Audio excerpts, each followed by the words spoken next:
Hi Sean, how you doing? Oh, I can barely hear you. Hang on, let's. Let me fix that here. How's that? That sounds perfect. Yeah, there we go. There we go. Beautiful. Where are you at? I'm in London, Richmond. I don't know if you know London at all very well. Yeah, I know London. Richmond is Southwest. southwest. Okay. Yeah. So yeah. Yeah, Have I you heard been of it. over much? You must have toured London a few times, I'm guessing. Yes. Yeah. Perfect. But where the heck was I staying last time? Let me pull up a map so I can actually take a look.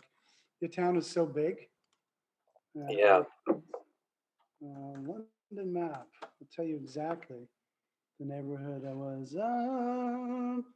So you are southwest. So you southwest of Kingston upon Thames, or is that like Yeah, that's where I was born. Yep. okay? There you go, London Chestnut. Where was I? I was actually pretty far south. I think I was in Sutton or Epsom. Epsom, yeah, nice area. They got the race course there, so that's where everybody dresses up in their fancy hats and dresses. They go watch the races, kind of like the Kentucky Derby and all that stuff. So Yeah, that's I'm trying to. And all the neighborhoods, all the smaller neighborhoods are like. I think I was in not Camden, but what's the neighborhood directly next to it? I was playing a place called the Forum. yeah, I've heard of the Forum. Not Camden. Not Camden. It was the O2 Forum. Yeah, it's north. It's north of Camden, so it comes up to Primrose Hill and Yeah, Chalk Farm Hill. Um, yeah. Chalk I was Farm. there with St. Paul and the Broken Bones. Yeah, classic band. Yeah, yeah, yeah. Classic. That guy. Classic is a great venue. I believe that's the last time I was there. That would be a Um, good mix for you guys. That would be a strong lineup. I'd have paid good money to see that. that was good, man. It was a Friday night. I was on top of the world. Yeah, I bet. I Oh, think it's fantastic. I might have played. What's the smaller place that's in Soho ain't where nothing but the blues bar. no, it wasn't a Oh, blues bar. It was like a place that Amy Winehouse played. oh, Jazz After Dark. No, I know Ronnie Scott's. no. I wish Ronnie Scott's. I've never played Ronnie Scott's. There was a rock and roll bar down in the basement. Alley Cat. Yes. Alley Cat. That was a great place. I've played there a few times. Just the owner is nuts or was nuts. I don't know if you spoke to him much, but yeah, Yeah, we played it. Sorry, go on. was it the place called the only way I'll remember was there a nightclub called Gay After Dark? Yeah, yeah. Um, there's What did there's a few. There's GAY. Sorry, I've got a lot of homosexual friends. was There's it called KPM? no, No. no, no, no. There's Heaven. There's Halfway to Heaven. There's GAY and there's GAY Lates. GAY Right, Late. that's what you're thinking of. Yeah. Cats then? Yeah, so you got St George, which is next to GAY Lates, and you got the Alley Cat, which is along on Denmark Street. Which Denmark Street is fun because it's all the guitar shops and all the gear shops, right? So yeah, it's Oh crazy. God, man. But like the loadout was fucking nuts because the lineup for the club is right next to the loadout, so you can't get your van in. Yeah, yeah, yeah, You finish your early show and you come out and it's a complete scene. yeah, yeah, yeah. Everyone's selling drugs and everyone else is drinking and partying in line waiting to get into the club. And you're like you've got your four ways on and you're like this is absolutely I see this beforehand. So yeah, that was not my favorite. I think that place would be amazing if it's going off, but if it's Yeah, not going off, it's an easy place for people. You don't get like a lot of walk-in traffic. yeah, yeah, yeah. I know what you mean. It's Yeah. funny that whole part of London because you can just walk out and they've got the Harry Krishna Centre around there. So you can have like, a lot of gay people being absolutely crazy, a lot of music people just being crazy. And then the Harry Krishnas will come through and start doing their song and dance. And you're just like, where am I? What happened? Who pulled the plug? And then all your shawarmas across the street. So they were like, I believe there were a couple of shawarma places across the street. I remember getting a shawarma after the show Mm, and being offered yeah, drugs. And we're like, no, no, no, we don't need any drugs tonight, but it's good to know yeah. down the road. But I doubt we're coming back. Next time we might be back at the Blues Kitchen or something like that. Yeah, yeah, yeah.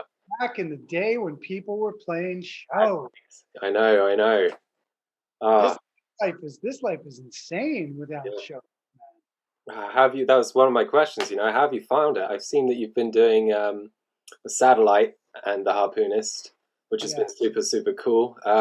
You know, what's happening? What's in your world right now? What are you looking forward to? What am I looking forward to? I'm looking forward to. I wrote, just co-wrote a tune with an amazing guitarist and longtime friend of mine named Gordy Johnson of a group called Big Sugar, and he is a legendary guitarist in North America, and we just did a tune for a show. So I guess I'm pretty excited to like get this song out. It's called "Show Me the Green," and he's down in Texas, and I'm up in like the further westernmost point in Canada, Yeah, yeah, I saw on the map. Vancouver Island, right? So both of us have that in common, where we're both up. That points on the map. So I've got, and that's kind of like that's neat. I'm blowing some harp. I'm doing traditional, like kind of folk blues harp on that. I'm playing, more boogie woogie style piano, uh, Nice. and just like it's pretty classic, Yeah. pretty classic blues, shouty blues. So that's compared to like Satellite and the Harpoonist, Mm. that stuff is fairly out there and fairly experimental, right? But yeah, I love that. I love that though, and what you did with the Axe Murderer, just the best band name ever, the Harpoonist and the Axe Murderer. Just like you went from like in your earlier stuff, which I'd classify as very sort of modern but traditionally bass blues, to just like the first song I heard from you guys was T for Two, and I was just like, yeah, this is modern harp. This is taking harmonica in a new, still blues direction, but it's not the same 12 bar you hear in every blues bar. It's not the same 3 hour long guitar solo. Yeah, yeah, I thought it was great. Do you want to talk a bit about how your sort of musical journey sort of went through that and how you sort of got there? yeah. Boy, how did we get there to like that T for two stuff? That would have been, I think, our third record Yeah, with me and Matt. I mean, we started off as a short lived coffee house duo.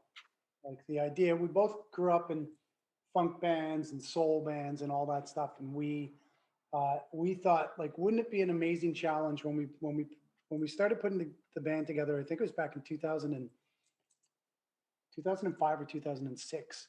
It's quite a while ago, and we our challenge then was like, can we go from a large 6 piece band or 7 piece or 8 piece and actually cut it with two of us and get back to basics? And so that's, we started off just folk blues, no electric harp, the only, vocals going through mics, acoustic. I think he had a small Gibson hollow body with a pickup, yeah, and yeah, then a porch stomp pedal, and that's how we started, right?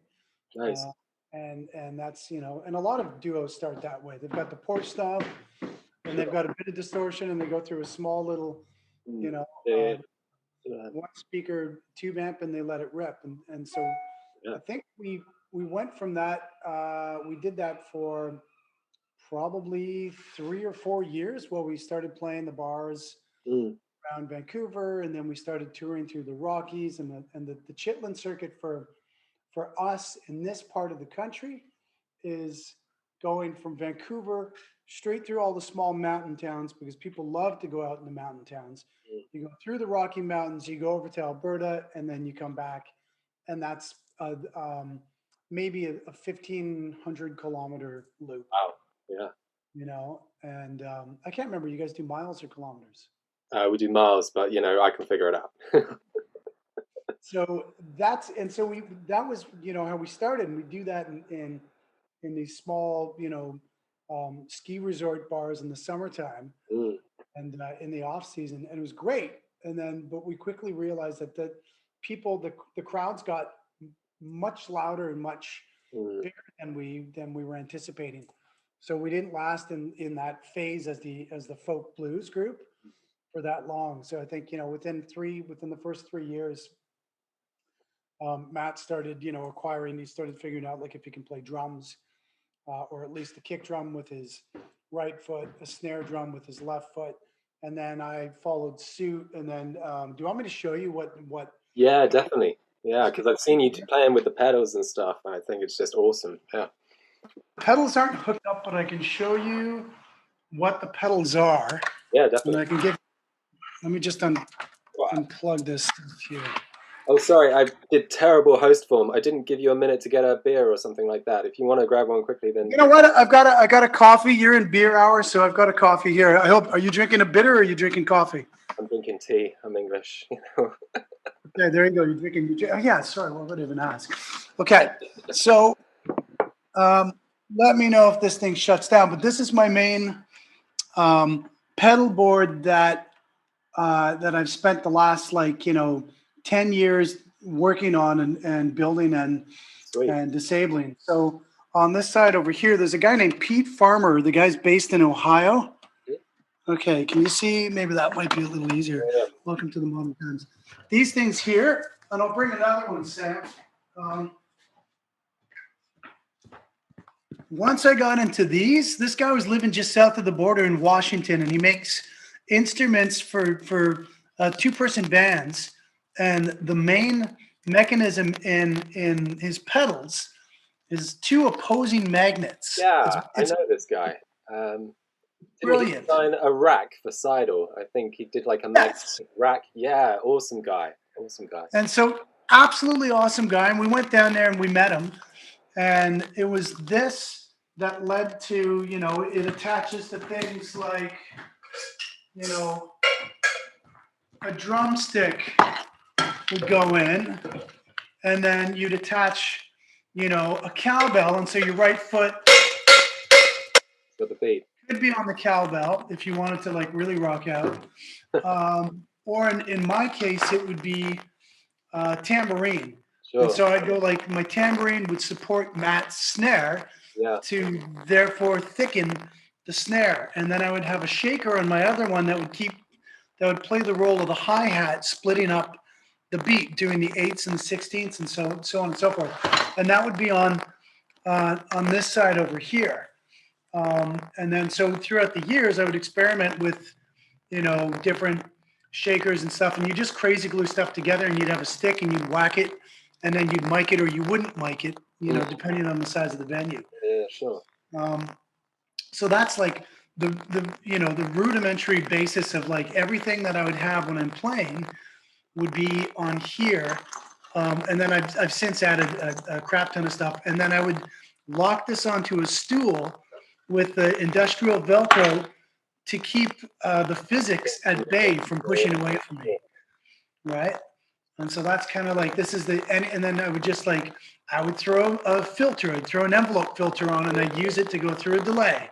I'd see how that would work. I would throw like an octaver, a polyphonic octave generator. I'd throw stuff from Lone Wolf, is a great company in Louisiana. They make fantastic heart pedals, Yeah. that kind of stuff. I didn't know how nerdy you wanted me to get. And then No, I think the game changer for me in terms of this like thickening roux of the setup was being able to speed up and slow down the delays and sustain them through this Strymon pedal. crazy. And when I was able to do that with this expression pedal, I was able to start really tripping out the performance. Yeah, absolutely. And it's kind of, if that gives you a basic idea, and then that allowed me to completely leave the folk world, Yeah, right? Because then I could start going down the Lee Scratch Perry world and like taking delays and making my harmonica go through an envelope pedal, and it can close the harmonica to make it sound like a laser. yeah, sure. Yeah, yeah. And then you completely leave the folk world, but you're still rhythmic, right? Yeah, So yeah. it's that's kind of the basis. And then Matt did. I know I'm kind of running on and showing you the stuff, but No, that's no, I love it. I love it. this is like this is as close as I can get to gear setup. That's cool. Oh, I've lost you. Hang on.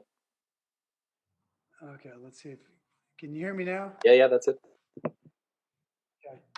So, and Matty did, much the same. It was like so many years worth of experimenting where he would get the biggest thing that he did was Frankenstein his telly, got a hexagonal pickup to Wow. control which strings were turned off and which were turned on to go to a bass amp. Oh, And crazy. Yeah, yeah, yeah. two outputs through his telly, and so one output went into, a Fender Twin, and the other one would go into like an 810 cab. Wow. And then it would go through an octaver as well, and go through all that kind of stuff. And then yeah, it was elaborate it would just grow to meet the size of the room that we started playing. That's And nuts. that took at least 10 years to figure out a decent setup, but Yeah, yeah. albeit kind of confusing. That's so crazy. You're like a combination of Son of Dave and Royal Blood, but cooler and bluesier. Yes, and Son of Dave is a fantastic, fantastic duo. Just the way And multi instruments, everything, and I don't know. I always find myself doing that, just stomping buttons, and I'm like, don't fuck it up right now, what have you. But well, and that's the thing is like when you're doing it, um, it's pretty Fred Flintstone, and you're not going to be doing elaborate beats, but mm, you're just locking in with one another. And sure. because the two of us, and we're both sitting on stools, right? We're not a standing band. Mm, We're literally locking in rhythm. So I'm supporting his kick and his snare, mic that up, and throw the other, ingredients in to make your instrument sound, bassier without taking away from the actual songwriting, mm, but just making it, just beefing things up and adding textures without making it. If you make it too psychedelic out of the gates, people aren't going to fucking dance to it, yeah, um, sure. and you lose them, right? Absolutely. So a lot of trial and error. Mm. No, I A love it. lot. It's paid off, really. Yeah, it's well, it did back in the day. Back in the day when there were shows, it was it's pretty hot. It'll come back. It'll come back. I have faith. Um, the question I ask everybody on this is why the harmonica? How did you get to it? Who was your early inspiration? When did you look at it and go, "That's for me. I'm going to pick up a harp"? And how did you get started? uh, Before the harmonica, I played the cello because my mom wanted to keep me out of trouble. Uh-huh. And so I think when I was in grade four, I took up the cello, and then the harmonica couldn't be that much polar opposite. But Yeah. I got the harmonica when I was 13, 13 or 14, and my grandmother gave me a cassette tape, a harmonica, and a book for the musically hopeless. And it was like I took that. I listened to one side of the cassette tape. I don't even think I opened up the book. Pulled out a Bob Dylan record, listened to that for a week, finished playing harmonica with Bob Dylan. Right And there then, on the wall, watching you right now. yeah, yeah, there he is. This is like I heard that. And then, and then I got into Stones records and all that kind of stuff. And then it was one record by Sonny Terry and Brownie McGee, a self-titled Brown album cover where they're sitting in a hotel room. There's a road case next to them. They look miserable as fuck. And that was the record that changed my life. Wow. And that was the record. Once I heard that record, I learned everything I thought I needed to know, Mm. from that one record, and that's what kind of changed my direction. Led down the path to, I still stayed in the orchestra, but from that point on, started hanging out, and finding out where all the blues joints were in town, Yeah, sure. and where all the the booze cans, the greasy booze cans, and the Tuesday night at Grossman's or Silver Dollar. Like there are lots of places in Toronto, where I grew up. There are a lot of places in the '90s that were just phenomenal blues bars to hang Amazing. out. Yeah, So that I think you need that experience of just trailing around the bars and the open mics and just standing on your own 2 feet for a long time. Yeah, and getting your ass kicked. I remember going to New Orleans when I was 21 with my dad, and I thought I was a good harp player, and I because I'd been playing for a few years then, and I went to like Jimmy Buffett's Margaritaville, and I waited all night while all these Germans and Japanese men got up, and they're such dedicated preservationists of blues. Those particular cultures, Germans and Japanese really know how to. They're archivists, Yeah, that's it. and I got my ass handed to me on a plate, man. Wow. Um, and then I'd come back from New Orleans, and I'm like, wow, I got to rethink what I'm doing. Yeah. And it's fantastic training grounds, you know. To Yeah. you go up and you think you know what's going on, and the saxophone player walks over to you, grabs your harmonica, and shows you how to fucking play it. Yeah. You Yeah, I know, mean, like that was one of my favorite questions to ask is, what's the most embarrassing thing that's ever happened to you on stage? But apparently the sax player kicking your ass is sax player. That's yeah. If I started, if that was the most embarrassing, oh man, maybe there's been more embarrassing things, but that was like at that point in my life that I waited all night with my dad in this club, and I went up, and then I was supposed to play in like third position. I couldn't play in third position, and the saxophone player literally went, "Here, kid," and they pushed me out of the way. wow. And she pushed her sax to the side after soloing on her sax, grabbed my harmonica, and literally just schooled me. And then I went home with my dad, and I didn't think I was a hotshot kid from Canada. I was like, man, New Orleans is where I need to go. And But it's a she. You didn't happen to get a number, did you? no, it would have been good. I think she was too old for me then, but that Okay, would have been, fine, fine. I would have been like, that was my dream. But throughout my teenage years, I always thought that I was going to meet, I was going to meet my lady in one of these low down, you know, blues cans, but no, no, It don't work just, like just, that. just old dudes. Yeah, yeah, yeah, amen, amen. I know that too well. Absolutely. What I've got so many questions to ask you. Polar opposite. What's been your favorite gig? Obviously, London O2 in Camden. Yeah, I believe that was in Camden. I think London O2 in Camden is one of my favorite nights on earth. Um, there was an incredible double bill. It was an amazing experience. My feet didn't touch the ground for 3 days. I got to watch Arsenal the next day in Islington in a pub. I don't even know if I slept. Um, just on top of the world. I really thought it didn't get much more exciting than that. To really connect with people that didn't know us either. Mm, To play the role supporting a band like St. Paul, and wow.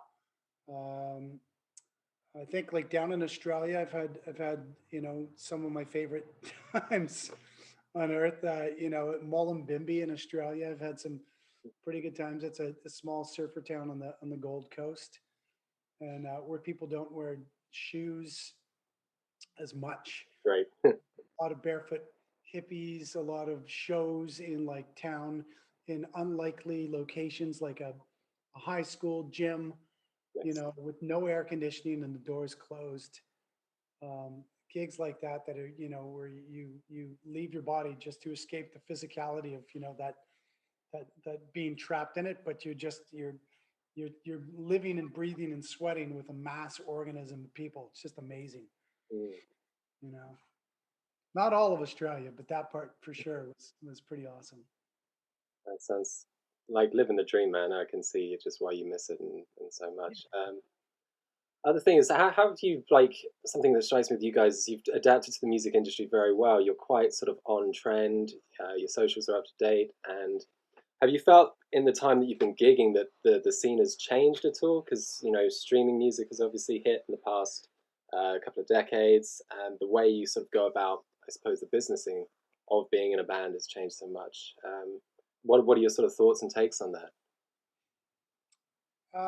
Streaming has yeah, streaming is I don't know when I don't know how to answer it like without digging into streaming, but I feel like um, certain platforms like Spotify and whatnot. I don't know how they became the coolest kid in school. Mm, I feel it's undervalued. Um, like people in the arts. And I think that the streams have replaced they've replaced the form of credibility.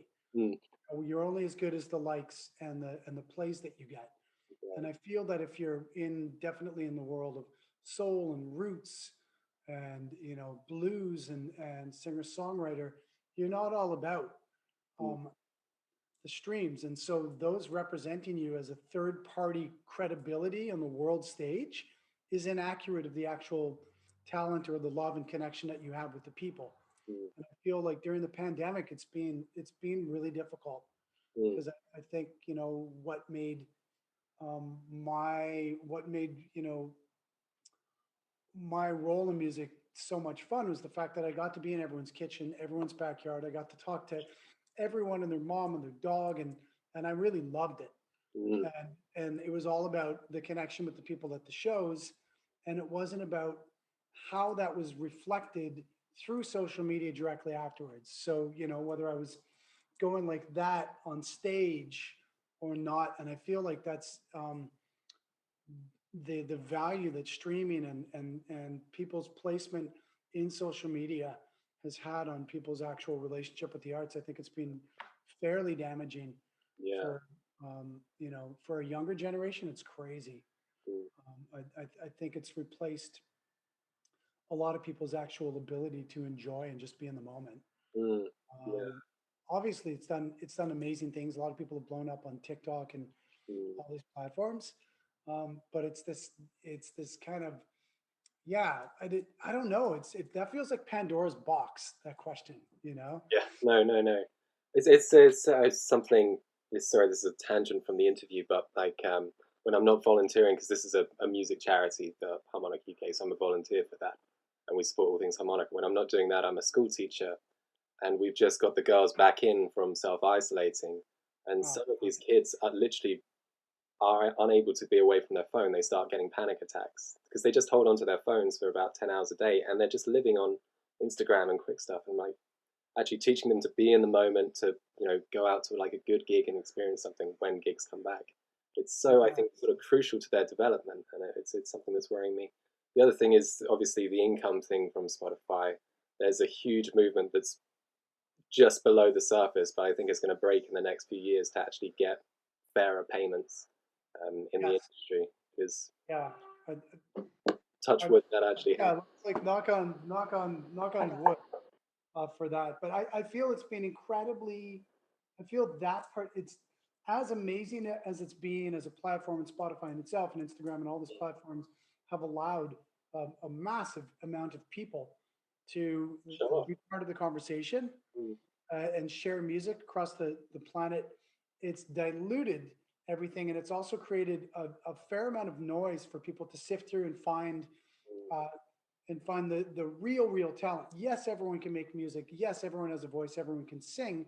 Everyone isn't, you know, absolutely la crème de la crème de la crème.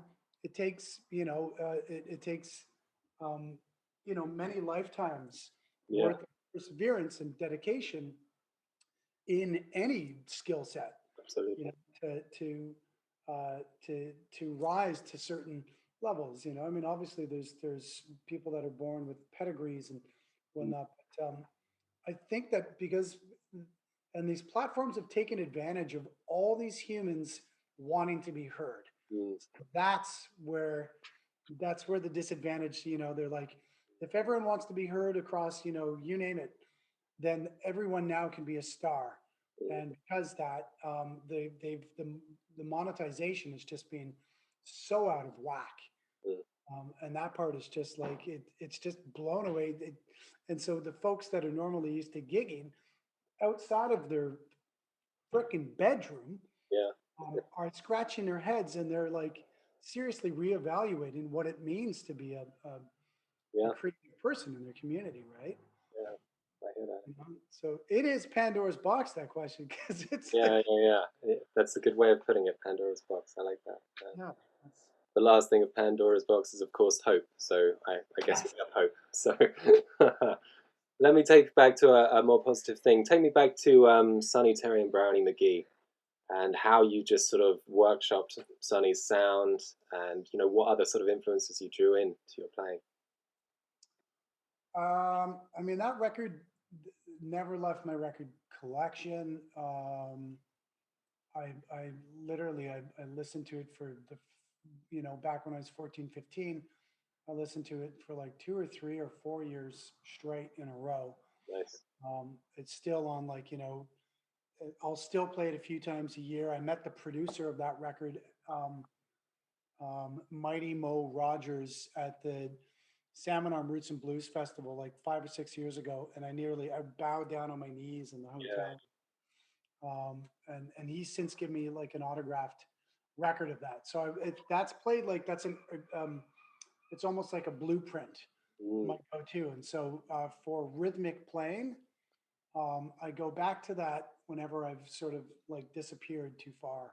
mm, Um, I think um, for harp players, I never I was kind of I love Chicago blues and I love Little Walter and I love like all the great electric harp players, but never I never mimicked their playing, and so I sort of got more into like keyboard playing and more. I stuck with like a rhythmic approach to the harmonica where I could be um, less a solo instrument and more of a rhythmic playing the role of a keyboard. So I've always been one to like when I got into the layering and all that kind of stuff mm. throughout the years, I would, I don't know, I'd follow like probably guitarists and trumpet players more than harp players, right? I'd be like digging on Lee Morgan Yeah. or, or listening to, King Curtis and his exploration of soul music, and his fact that King Curtis backed Aretha Franklin and all that kind of stuff. And I dig into that behind the scenes, rhythmic players and Mm. use those guys as you know Billy Preston's and Yeah, yeah, yeah. all the people that were supporting major artists in the 60s and 70s would be my kind of guys that helped me on my approach as a player, not Mm, as a songwriter, but as a player. yeah.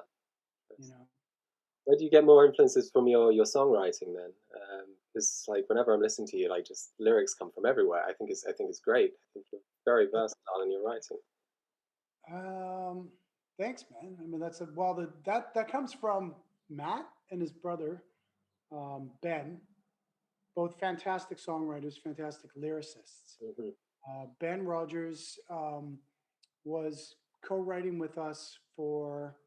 He's more of a singer-songwriter, traditional singer-songwriter, and he was co-writing with us for the last two records.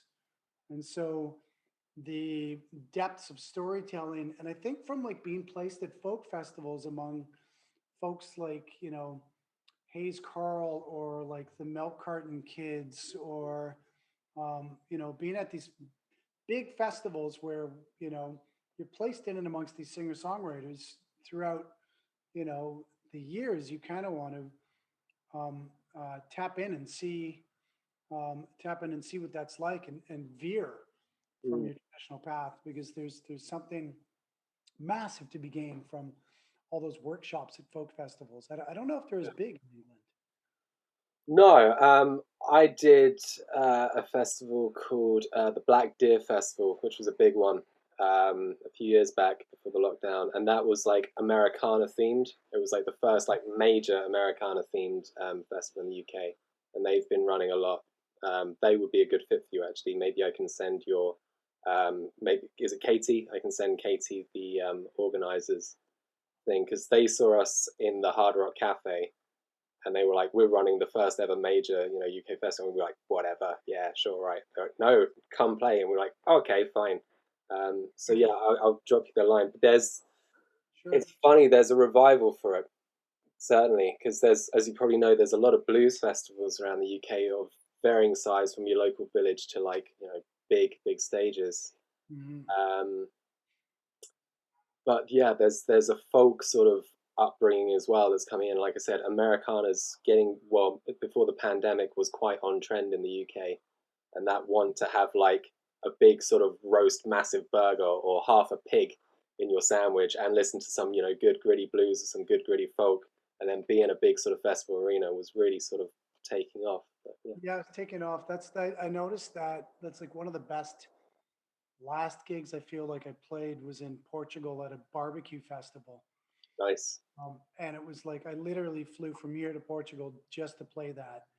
And it was barbecued fish and barbecued meats and wine and highly curated bands from like across the board. I mean, we were the only ones from North America, but I feel like that beautiful this crossroads between incredible chefery and great beverage and and these that relationship was just starting to um, blossom into these Yeah, wonderfully curated kind of boutique festivals, and I feel like that's my jam. I would literally fly anywhere to be fed and watered. I don't, yeah, obviously get my airplane and my hotel, but like I'd be quite happy, to do that. And I hope I hope that continues, mm, especially with, because then it's less about, because then you get people, we can talk forever about food, but I feel like that was a great relationship to bring in.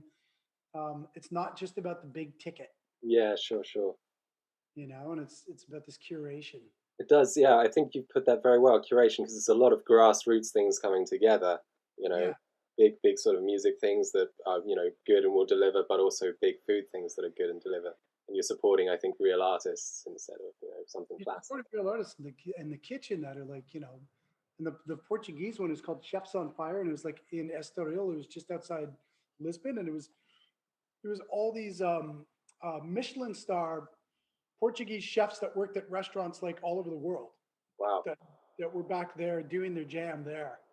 And it was like, it's the kind of thing where you're like, you know, we could do this back home, and then link up with Yeah, this person that is a gin distillist, and yeah, sure. so on and so forth. But I think that would be one way to get the art springing back up faster is by serious collaboration.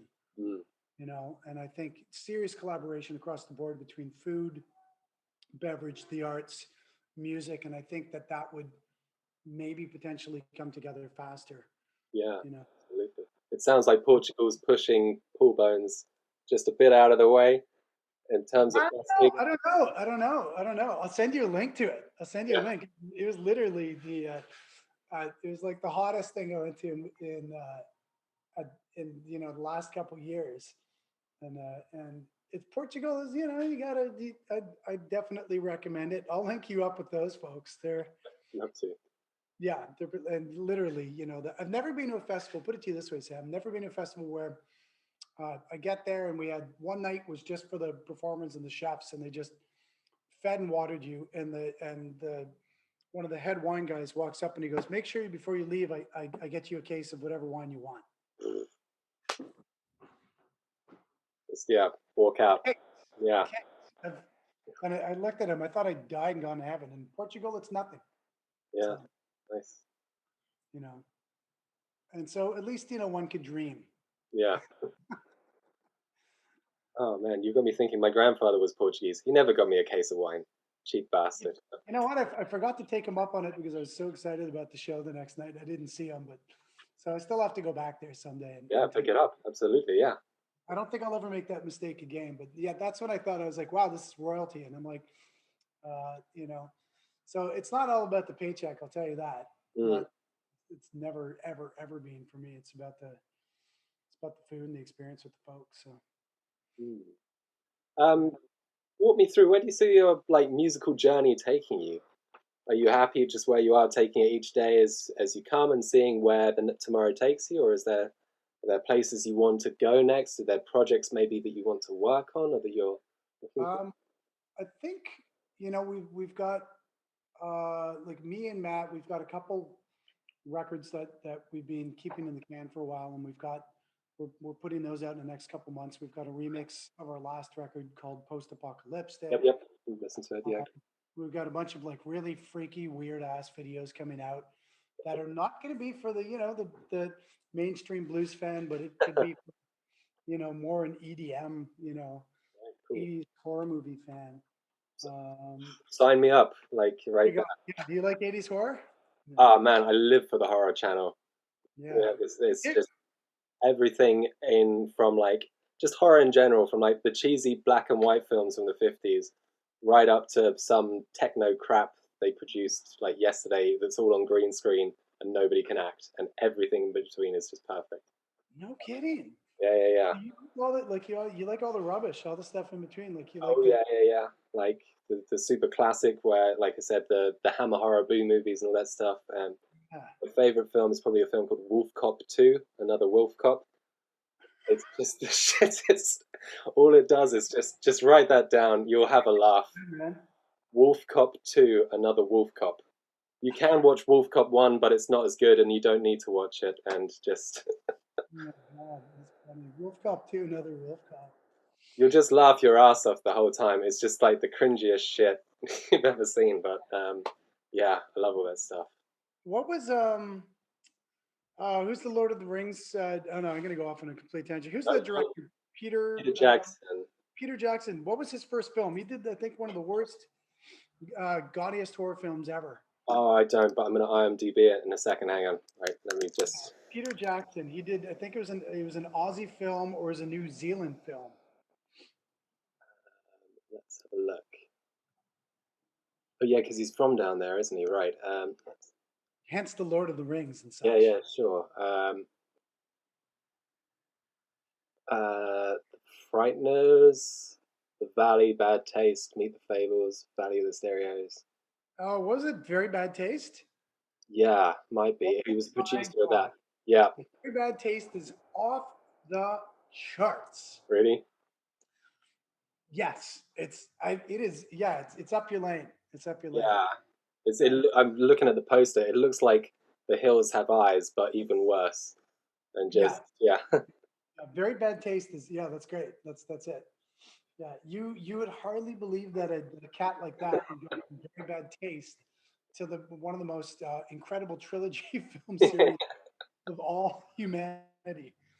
That's what I love about the horror genre, though, and just that cheesiness is that I sometimes look and I'm like, people invested, quite a bit of money to get that produced, or even the guy that can't act and is, Yeah. yeah, there's a monster over there. It's like that person phoned their mum and was like, I got the part, I'm gonna be, that, and then just still fucked it up and just, or they've got like a robotic shark or something walking at them that's just so badly green screened, and I'm like, this Yeah. reignites my faith in humanity to create things and to just put it out there. Well, that's it. That's it. Don't be too precious. Exactly, yeah, man. Don't be too precious. But so I don't think I'm going into the horror movie genre anytime soon. But that's as close as like Harpax gets. But yeah, we have a couple records that are in the can coming out. We got a live record coming out in June that we did in Calgary, and we recorded that on the Rolling Stones mobile recording truck. Wow, The original Rolling Stones mobile recording truck lives fantastic. in a living, breathing museum of synths in Calgary, Alberta. Awesome. The original truck. So we did live record plugged into the truck. The record has been sitting, and we did a live concert film as well. So that's coming out in June. And then I'm probably taking the satellite harpoonist Mm, project because we came out of the gates exactly the same time that everything shut yeah, down. sure. I So we wondered haven't had a about that. single gig. We haven't had a single gig, and these guys are monsters. Yeah, Um, there's a guy named Bradford Reed. He's in Brooklyn. He plays pencilina. He plays like a slide bass and a slide guitar that he invented.